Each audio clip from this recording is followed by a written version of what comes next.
Semua orang tahu bahwa Thomas Edison adalah orang yang merancang lampu listrik. Semuanya tahu tentang penemuan Guglielmo Marconi tentang radio. Dan juga George Westinghouse yang membangun pembangkit listrik tenaga air pertama di dunia. Tapi, yang tidak mereka tahu adalah Tesla adalah otak di balik semuanya. Penemuan-penemuan milik Tesla lah yang membentuk dunia saat ini. Pada 7 Januari 1943, pelayan yang bekerja di Hotel New Yorker masuk ke kamar nomor 3327. Dia menemukan mayat seorang pria berumur 86 tahun yang diketahui bahwa selama 10 tahun terakhir, pria itu menjadikan hotel itu sebagai rumahnya. Dia meninggal sendirian dan bangkrut. Dia hidup dengan hanya makan biskuit dan susu hangat dan terobsesi memberi makan merpati. Pria ini bernama Nikola Tesla. Kalau kita melihat bagaimana tahun-tahun terakhirnya, akan sulit untuk mempercayai bahwa dia adalah salah satu orang paling jenius yang pernah ada. Dia membentuk dunia kita yang sekarang. Memelopori sistem kelistrikan arus bolak-balik atau AC yang menggerakkan rumah-rumah kita di seluruh dunia. Pengaruhnya dapat dilihat di sekitar kita, dari remote control, lampu neon, seismologi, radio, sampai ke komunikasi nirkabel yang memiliki potensi untuk memajukan teknologi hampir 1 abad ke depan dan menyediakan energi gratis ke seluruh dunia.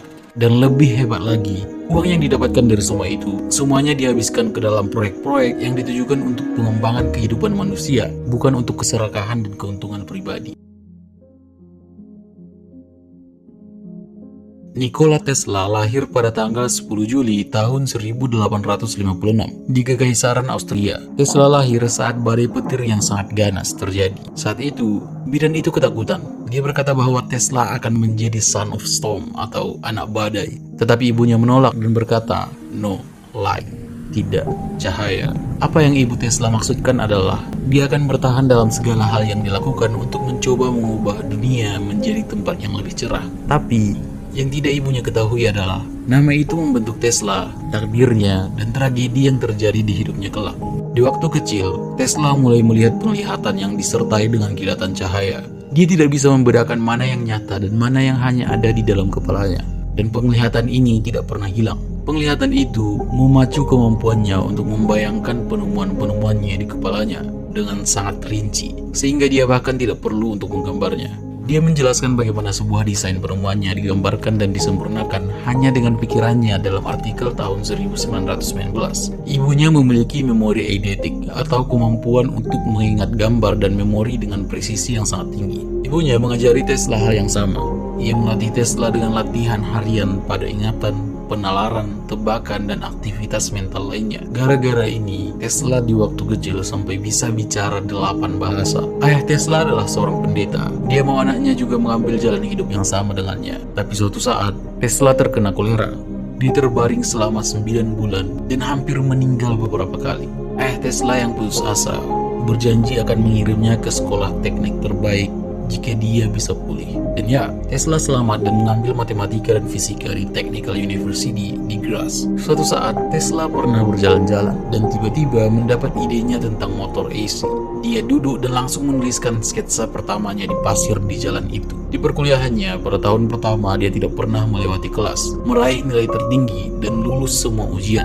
Tesla mengklaim ia bekerja dan belajar mulai dari jam 3 sampai jam 11, tanpa pengecualian hari Minggu atau hari libur. Setelah kematian ayahnya pada tahun 1979, dia menemukan paket surat dari profesor kepada ayahnya. Di situ tertulis peringatan kepada ayahnya bahwa Tesla bisa saja meninggal akibat terlalu lelah bekerja. Akhir tahun kedua, dia kehilangan beasiswa dan kecanduan judi. Di waktu ujian, Tesla berkata tidak siap dan meminta perpanjangan waktu untuk belajar, tapi ditolak. Ia tidak menerima nilai di akhir semester ketiga dan tidak pernah lulus dari universitas. Pada tahun 1881, Tesla pindah ke Budapest dan bekerja di perusahaan telegraf. Dalam masa kerjanya, Tesla membuat banyak perbaikan peralatan stasiun sentral dan mengaku telah menyempurnakan telepon repeater atau penguat, dan semua itu tidak pernah dipatenkan. Setahun kemudian, Tesla mulai bekerja di perusahaan Continental Edison di Prancis, merancang dan membuat perbaikan untuk peralatan listrik. Manajemen segera menyadari bahwa bakatnya sia-sia jika dipekerjakan seperti itu,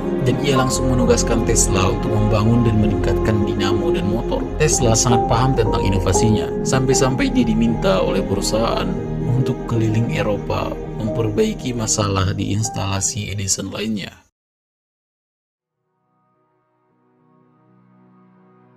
Pada tahun 1884, manajer dari Tesla menawarkannya pekerjaan di Edison Machine Works di New York City, dan Tesla menerimanya. Dia segera pindah ke Amerika di mana dia menghabiskan hampir sebagian besar masa hidupnya. Tesla ditawari tugas mendesain ulang generator arus searah di perusahaan Edison.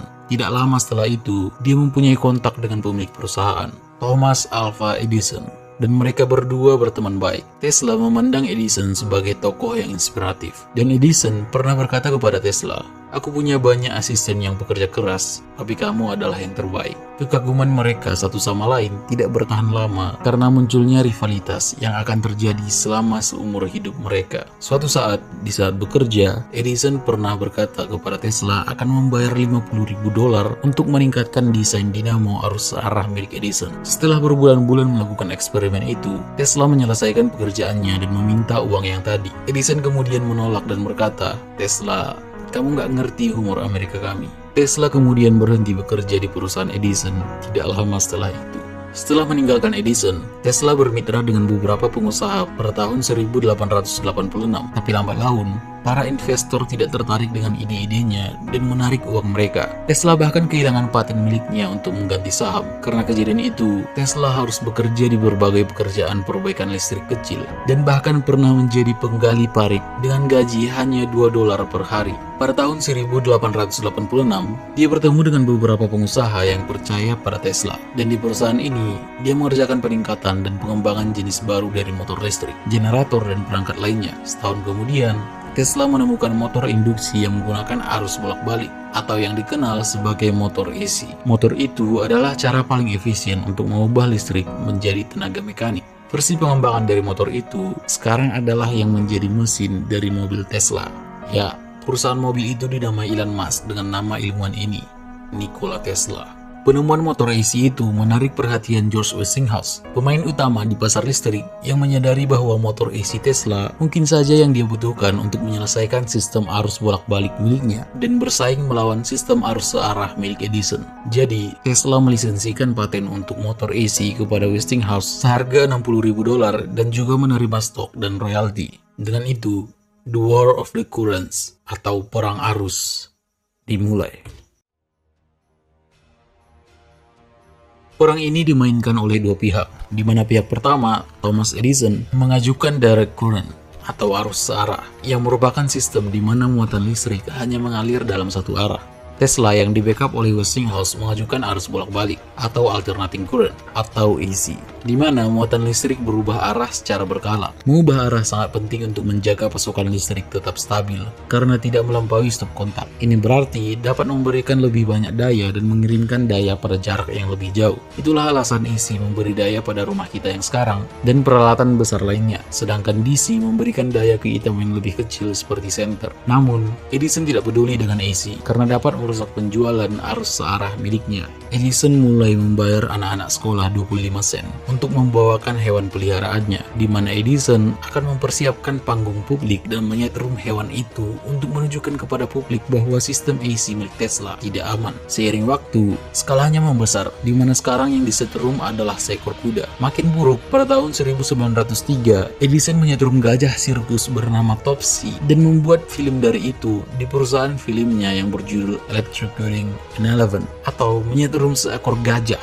Edison juga pernah merancang pembunuhan. Dia membuat seseorang terbunuh dengan diam-diam membiayai kursi listrik yang menggunakan arus bolak-balik. Semua ini dirancang untuk menunjukkan betapa bahayanya AC milik Westinghouse dan Tesla. Tapi terlepas dari semua skema-skema yang dibuat Edison, hal-hal baik justru berdatangan kepada Westinghouse dan Tesla. Mereka mengalahkan Edison dan perusahaannya untuk menerangi pameran Columbia Dunia di Chicago pada tahun 1893, pekan raya listrik pertama yang merayakan peringatan 400 tahun penemuan kembali Amerika oleh Christopher Columbus. Semua orang yang hadir dengan jelas dapat melihat bahwa AC milik Tesla akan menggerakkan masa depan. Keberhasilan mereka berlanjut ketika mereka mengalahkan Edison lagi untuk membangun pembangkit listrik arus bolak-balik pertama di dunia di air terjun Niagara. PLTA itu sukses besar dan membantu menerangi sebagian kota New York. Westinghouse dan Tesla memenangkan perang arus dan DC sementara menghilang.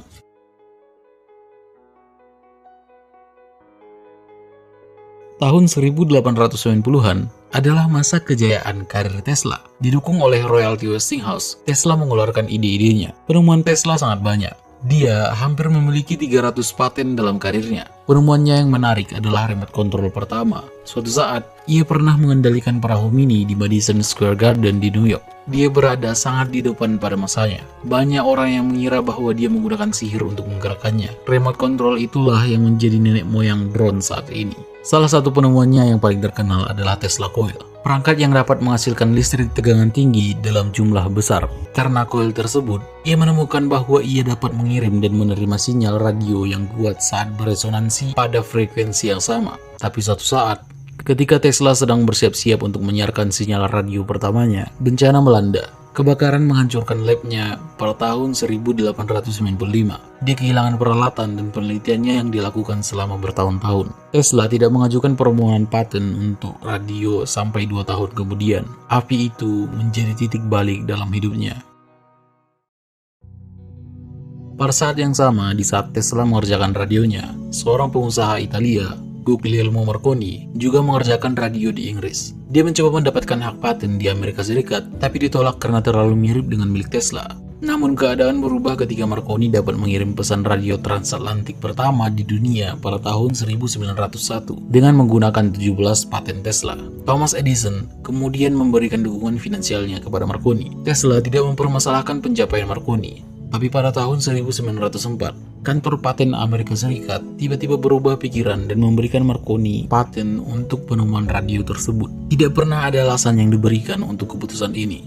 Tetapi, dukungan keuangan yang kuat yang diterima Marconi mungkin dapat menjelaskan kenapa. Marconi kemudian memenangkan hadiah Nobel Fisika pada tahun 1911, yang hanya mungkin terjadi karena kerja Tesla.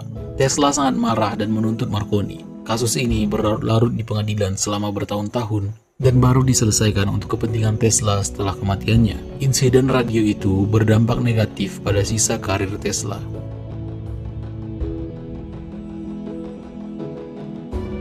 Ketika Marconi mengumumkan penemuan telegrafi nirkabel atau radio, Tesla mengatakan kepada surat kabar bahwa itu tidak akan pernah berhasil dan dia bisa melakukannya sendiri dengan lebih baik. Tesla sebenarnya memiliki rencana yang sangat ambisius untuk transmisi nirkabel tenaga listrik. Untuk mengembangkan ide-ide itulah dia membangun stasiun pengujiannya di Colorado Springs pada tahun 1899. Dia kembali ke New York pada akhir tahun dengan keyakinan bahwa penemuannya di sana akan mengubah masa depan. Tesla membangun kompleks laboratorium yang dibangun di Wardenclyffe di Long Island dengan menara setinggi 57 meter. Rencananya adalah untuk mendemonstrasikan bagaimana tenaga listrik dalam jumlah besar dapat ditransmisikan melalui bumi. Penduduk setempat mengatakan kepada surat kabar tentang suara-suara misterius dan kilatan petir yang dihasilkan di pabrik. Tesla berniat untuk menciptakan sistem nirkabel dunia yang akan mampu menyebarkan energi kemana saja di dunia ini. Menara setinggi 57 meter itu diberikan nama Wardenclyffe Tower, dan dia percaya itu akan memajukan teknologi nirkabel dengan pesat. Pelanggan telepon di sini dapat menelpon dan berbicara dengan pelanggan lain di seluruh globe. Alat penerima yang murah, tidak lebih besar dari jam tangan, akan memungkinkannya mendengarkan di mana saja, di darat atau laut. Pidato yang disampaikan atau musik yang dimainkan di tempat lain, betapapun jauhnya. Dengan cara yang sama, setiap foto, karakter, gambar, atau cetakan dapat dipindahkan dari satu tempat ke tempat lain. Jutaan instrumen semacam itu dapat dioperasikan hanya dari satu pabrik seperti ini. Tower ini juga mempunyai aplikasi lain, termasuk ketepatan waktu universal, distribusi musik secara global, dan sistem kelautan yang memungkinkan kapal untuk menentukan lokasi yang tepat dan mengarahkannya dengan sempurna tanpa perlu kompas. Meskipun ide-idenya luar biasa, Tesla mendapatkan banyak sekali masalah. Stasiun radio Marconi tahun 1901 telah menarik perhatian dari Tower Wardenclyffe. Dengan media mulai berpikir bahwa proyek milik Tesla itu hoax. Para investor yang dikumpulkan Tesla mulai merasa bahwa tidak ada kemungkinan untuk mengatur dan mendapat profit dari tower itu. Ini membuat banyak investor mundur dan meninggalkan Tesla yang berumur 50 tahunan dalam kehancuran finansial. Tesla berjuang selama lebih dari 1 dekade, mencoba untuk menyelesaikan rencananya dengan sia-sia. Dia kemudian mengalami gangguan saraf dan hutangnya jadi sangat tinggi. Dia kehilangan Wardenclyffe karena penyitaan. Tanah itu segera diberikan kepada pemilik selanjutnya, dan ia menghancurkan tower itu agar memiliki ruang untuk real estate miliknya. Dari situ, kehidupan Tesla beserta dengan mentalnya mulai mengalami penurunan besar.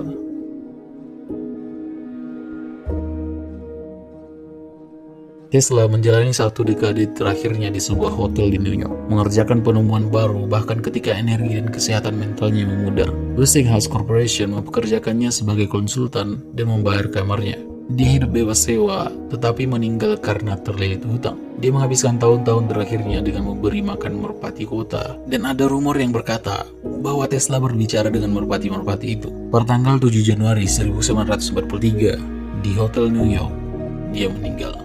Karyanya terlupakan dan ia relatif tidak dikenal setelah kematiannya. Hasil karyanya tidak terrealisasikan setelah ia meninggal. Tesla adalah seorang visioner. Dia mampu membayangkan penemuan di kepalanya tanpa meletakkannya di atas kertas atau membuat model dari penemuannya. Mampu memiliki kapasitas otak untuk melakukan itu dan tetap aman menjalani kehidupan sehari-hari adalah hal yang luar biasa. Ini membantu Tesla sepanjang hidupnya karena dia bisa memikirkan semua penemuannya di kepalanya tanpa khawatir seseorang akan menyalin penemuannya atau dia akan kehilangan rencana untuk penemuannya. Dia menciptakan dunia modern, arus bolak-balik, radio, motor induksi, kontrol jarak jauh di dalam kepalanya.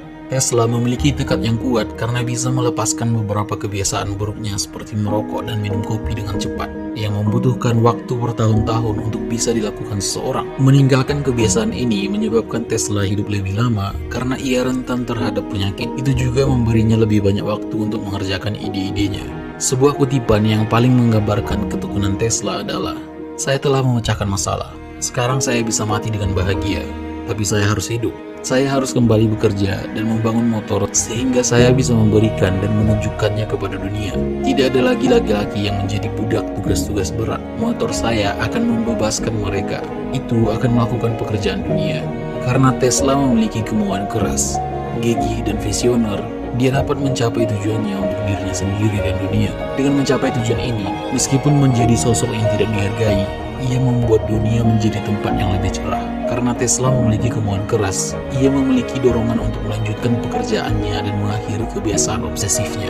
Dengan ketekunan, ia mampu mengubah cara listrik mengalir dengan motor arus bolak-balik miliknya. Nikola Tesla is a man of his time. Kemajuannya dalam listrik sangat radikal. Sistem nirkabel miliknya memiliki potensi untuk memajukan teknologi hampir seabad ke depan dan menyediakan energi gratis kepada seluruh dunia. Tesla tidak bekerja untuk keserakahan pribadi, tapi untuk kemajuan manusia. Terima kasih.